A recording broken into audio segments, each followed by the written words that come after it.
Hello students, welcome to my YouTube channel chemistry with Aanchal. तो आज हम स्टार्ट करने वाले हैं short answer type questions.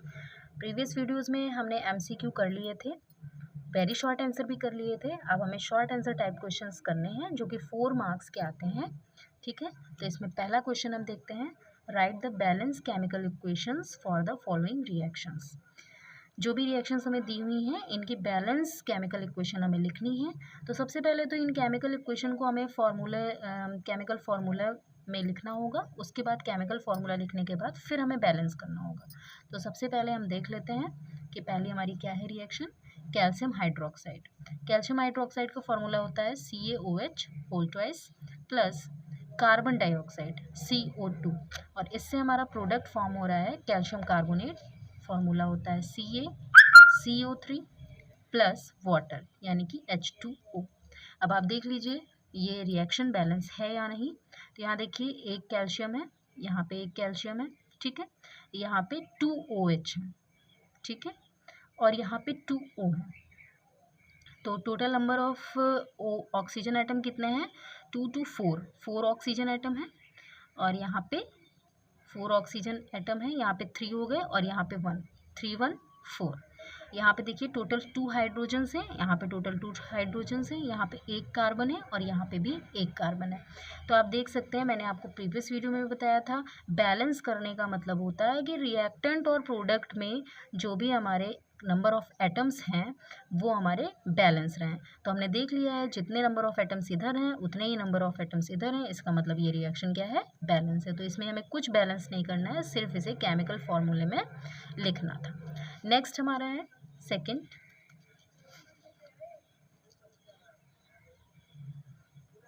Zinc plus silver nitrate, zinc nitrate plus silver. तो सबसे पहले इसका केमिकल फॉर्मूला लिख लेते हैं, zinc plus silver nitrate, silver यानी कि Ag और नाइट्रेट NO3। इससे हमारा बना है जिंक नाइट्रेट यानी ZnNO3, यहाँ पे ट्वाइस होगा प्लस सिल्वर Ag। अब यहाँ पे देखिए यहाँ पे ट्वाइस क्यों हो गया, क्योंकि जिंक की ऑक्सीडेशन नंबर +2 होती है और NO3 की -1 होती है। तो +2 के साथ -2 आने चाहिए, तभी ये जो हमारा कंपाउंड होगा ये न्यूट्रल फॉर्म में होगा। तो हमें -2 करने के लिए NO3 पे ट्वाइस करना पड़ा। ओके, ये वाले जो भी हमारे हैं वो हमने आपको बताया कि 9th क्लास में आप इसको कर चुके हो। जिंक और NO3 की ऑक्सीडेशन नंबर 1, जिंक की 2, और यहाँ से क्रॉस मल्टीप्लिकेशन करके ZnNO3 होल ट्वाइस। इस तरह से फॉर्मूले का फॉर्मेशन हम लोग करते थे, तो उसी तरह से हमें करना है। तो जिंक सिल्वर नाइट्रेट को इसमें मिक्स किया और हमारा जिंक नाइट्रेट और सिल्वर हमारा बन गया। तो आप देखिए जिंक एक एटम है, यहाँ भी एक एटम है, यहाँ पे सिल्वर एक एटम है, यहाँ भी सिल्वर एक एटम है, यहाँ पे NO3 1 है और यहाँ पे ट्वाइस है। तो यहाँ पे हम 2 मॉलिक्यूल्स इसके लिए लेते हैं, तो यहाँ पे NO3 बैलेंस हो गया और यहाँ पे बचा Ag, तो यहाँ पे भी हम 2 कर देंगे। तो इस तरह से ये रिएक्शन बैलेंस हो जाएगी हमारी। थर्ड देखते हैं, थर्ड में है हमारा aluminium plus copper chloride, aluminium chloride plus copper. तो एल्यूमिनियम यानी कि Al प्लस कॉपर क्लोराइड यानी CuCl2, देन एल्यूमिनियम क्लोराइड यानी कि AlCl3 प्लस कॉपर Cu। तो देखिए यहाँ पे इसको कैसे बैलेंस करेंगे हम लोग। यहाँ पे एक एटम है Al का, यहाँ पे भी एक Al है, यहाँ पे 2 क्लोरीन है, यहाँ पे 3 क्लोरीन है, यहाँ पे 1 Cu है, यहाँ पे 1 Cu है। तो यहाँ पे बैलेंस करने के लिए अगर हम यहाँ पे 3 मोल्स ले लें इसके, ठीक है, तो यहाँ पे क्या हो जाएगा, 3 2 जा 6, यहाँ पे हम 2 मोल्स ले लेंगे, ठीक है, और यहाँ पे हम 3 कर लेंगे, यहाँ पे 2 कर लेंगे, ठीक है। 2 एल्यूमिनियम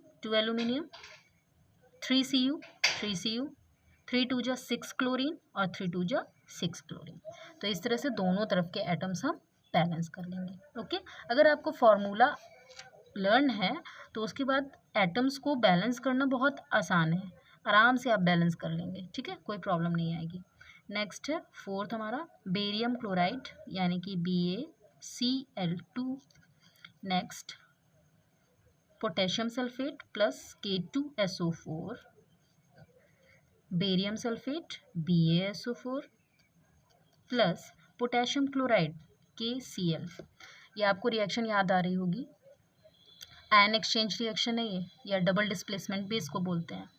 तो आप यहाँ देखिए BaCl2 है, ठीक है, Ba 1 एटम Ba, Cl2 यहाँ पे 1 Cl है तो यहाँ पे हम 2 कर लेते हैं, तो 2 Cl हो गए, बैलेंस हो गया।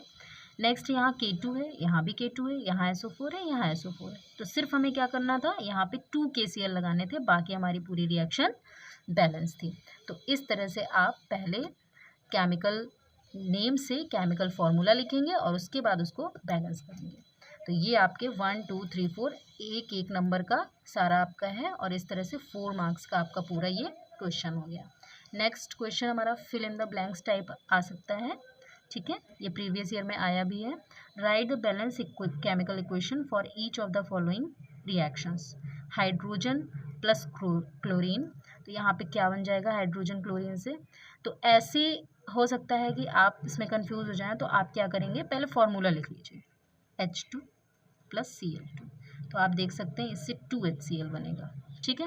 तो यहाँ पे हमें सिर्फ और सिर्फ इसका केमिकल नेम लिखना है, ठीक है, ये काम आप रफ में कर सकते हैं। तो यहाँ पे आपको क्या लिखना है, हाइड्रोजन क्लोराइड, ओके। नेक्स्ट है मैग्नीशियम Mg प्लस, यहाँ पे मैग्नीशियम क्लोराइड है और प्लस हाइड्रोजन है, ठीक है। तो यहाँ पे MgCl2 और प्लस H2, ठीक है। तो MgCl2 बन रहा है और प्लस H2 बन रहा है, तो अगर हम यहाँ पे 2HCl कर दें, 2HCl, तो ये बैलेंस हो जाएगी रिएक्शन, क्योंकि इधर MgCl2 बन रहा है और H2 बन रहा है। ये क्या है, हाइड्रोजन क्लोराइड है, तो यहाँ पे हम क्या लिखेंगे, हाइड्रोजन क्लोराइड। इस तरह से यहाँ पे आप इसको कर लेंगे। नेक्स्ट क्वेश्चन में आते हैं, barium chloride sulphuric acid. Barium chloride का formula BaCl2 plus sulphuric acid का H2SO4, और इससे प्रोडक्ट का फॉर्मेशन हाइड्रोक्लोरिक एसिड हो रहा है, यानी कि HCl हो रहा है। तो आप देख सकते हैं क्या यहाँ पे बन सकता है, देखिए यहाँ पे H है और यहाँ पे Cl है, 2H है 2Cl है, तो इसका मतलब यहाँ पे 2HCl कर सकते हैं। बचा क्या हमारे पास, बेरियम और सल्फेट, तो इसका मतलब यहाँ पे क्या बन रहा है, बेरियम सल्फेट। तो यहाँ पे सिंपली हम क्या लिख सकते हैं, बेरियम सल्फेट। देखिए कितना इजी है, आराम से आप कर सकते हैं, केमिकल फार्मूला लिखने के बाद आपको कोई भी कंफ्यूजन नहीं रहेगा। सिल्वर नाइट्रेट है, सिल्वर नाइट्रेट का फॉर्मूला अभी मैंने पीछे आपको बताया था, AgNO3 plus sodium iodide. Sodium iodide means Na और I, सोडियम आयोडाइड। इससे हमारा बन रहा है सोडियम नाइट्रेट, यानी कि NaNO3। अब क्या जो बच रहा है वही यहाँ पे हमें लिखना है। तो यहाँ पे देखिए सिल्वर नाइट्रेट है, यानी कि सोडियम के साथ चला गया हमारा नाइट्रेट, तो हमारा क्या बचा, सिल्वर आयोडाइड। तो इस तरह से AgI हो जाएगा, यहाँ पे क्या बन जाएगा हमारा, सिल्वर आयोडाइड। इस तरह से आपका ये क्वेश्चन भी कंप्लीट हो जाता है। नेक्स्ट क्वेश्चन है बैलेंस द फॉलोइंग इक्वेशन। देखिए बैलेंस करने वाले जो है क्वेश्चंस कितने ज़्यादा आए हैं प्रीवियस ईयर्स में, तो आप लोग इनको ज़रूर सॉल्व करके जाइएगा, और इसमें कुछ करना भी नहीं है, इसमें बहुत ज़्यादा आपको रिटन वर्क भी नहीं करना है, आराम से आपका फुल मार्क्स मिलेगा, ठीक है, और 4 मार्क्स का ये क्वेश्चन होगा, तो इसलिए इसको बहुत अच्छे से तैयार करके जाइएगा। इसमें आप आराम से बिना टाइम भी ज़्यादा कंज्यूम नहीं होगा, और आपका आंसर भी हो जाएगा, और आपको फुल मार्क्स भी मिलेगा। तो इसलिए इनको ज़रूर लर्न करके आप लोग जाइएगा, तैयार करके जाइएगा। देखिए बैलेंस करनी है इनको, H2SO4 NaOH, Na2SO4 H2O। यहाँ देखिए Na2SO4, यानी कि यहाँ पे 2 सोडियम है, तो यहाँ पे हम सबसे पहले 2 मोल्स कर लेते हैं, तो 2 Na हो गए, 1 सल्फेट 1 सल्फेट, ये तो बैलेंस हो गया।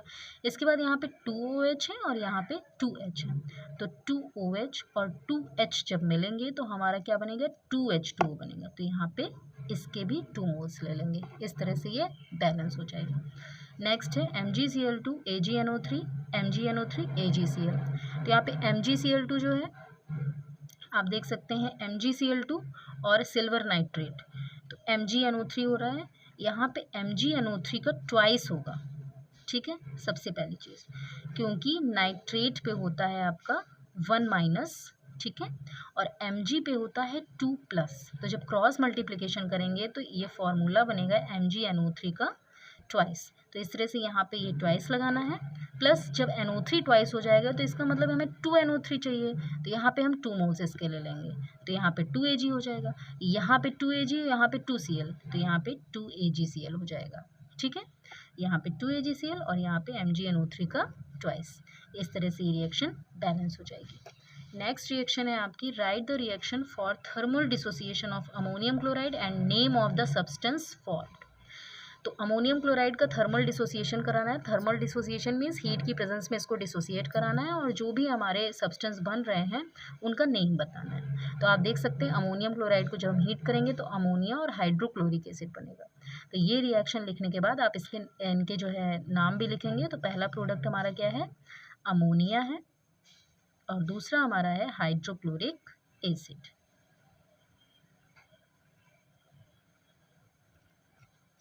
Next, balance the following equation.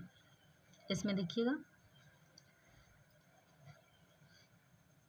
Actually यहाँ पे हाइड्रोक्लोरिक एसिड नहीं होगा, यहाँ पे हाइड्रोजन क्लोराइड होगा, गैस, ठीक है, यहाँ पे गैसेस फॉर्म में ये जाएगी hydrogen chloride. Next, balance the following equation, CaOH whole twice, CO2, CaCO3 और H2, ठीक है। तो यहाँ पे देखिए आपको अगर याद हो तो अभी फर्स्ट क्वेश्चन में मैंने ये करवाया है, इसमें बस फ़र्क इतना था कि वहाँ पे केमिकल फार्मूला लिखा हुआ था और यहाँ पे हमें केमिकल कंपाउंड लिख करके इसको बैलेंस करना था।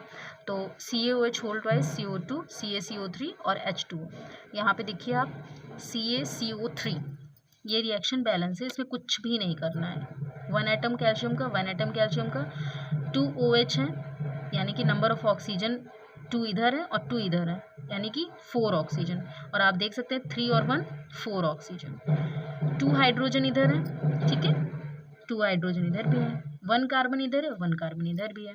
तो ये रिएक्शन बैलेंस है, इसमें कुछ भी नहीं करना है। कभी कभी आपको ऐसी रिएक्शंस भी दे सकते हैं जिसमें कुछ भी बैलेंस नहीं करना होगा, बट आपको ये ऐसी रिएक्शंस दे सकते हैं। तो आप लोगों को इसमें परेशान नहीं होना है कि ये तो बैलेंस ही नहीं हो रही है। कोई ज़रूरी नहीं है कि इम्बैलेंस रिएक्शन ही बैलेंस करने के लिए दें। हो सकता है कि आपको कंफ्यूज करने के लिए रिएक्शन ऐसे भी दे दी जाए और बोला जाए कि इसको आप बैलेंस करिए, तो आपको बिल्कुल टेंशन लेने की ज़रूरत नहीं है।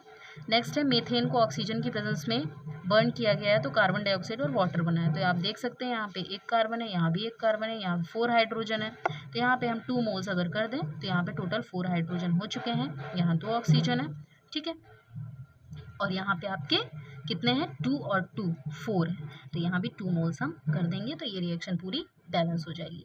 CH4 + 2O2 CO2 + 2H2, ठीक है। नेक्स्ट है हमारा, right the names of reactant and product for the reaction. तो रिएक्शन के प्रोडक्ट और रिएक्टेंट के सिर्फ नेम लिखने हैं। तो ये आप देख सकते हैं आयरन है, ये कॉपर सल्फेट है, ये आयरन सल्फेट है और ये कॉपर है, ठीक है। तो यहाँ पे आयरन प्लस कॉपर सल्फेट, इसको आप फेरस सल्फेट भी बोल सकते हैं, फेरस सल्फेट, ठीक है। अच्छा, एक होता है फेरस और एक होता है फेरिक, इनमें डिफरेंस क्या है? फेरस जो है ये +2 ऑक्सीडेशन स्टेट शो करता है और जो फेरिक है वो +3 ऑक्सीडेशन स्टेट शो करता है, ठीक है। यहाँ आप देख सकते हैं SO4 पे 2- होंगे, इसलिए ये +2 ऑक्सीडेशन स्टेट शो करेगा, इसीलिए ये क्या है, फेरस सल्फेट है और ये क्या है, फेरिक है। तो आप इसमें कंफ्यूज मत होइएगा, ये फेरस है और ये फेरिक है, ठीक है। आप चाहें तो इसको नोट कर सकते हैं। ओके, तो आज के शॉर्ट आंसर हमारे यहीं पे कंप्लीट हो जाते हैं और जितने भी बचे हुए क्वेश्चंस हैं वो हम नेक्स्ट वीडियो में कंप्लीट करेंगे। तब तक के लिए थैंक यू।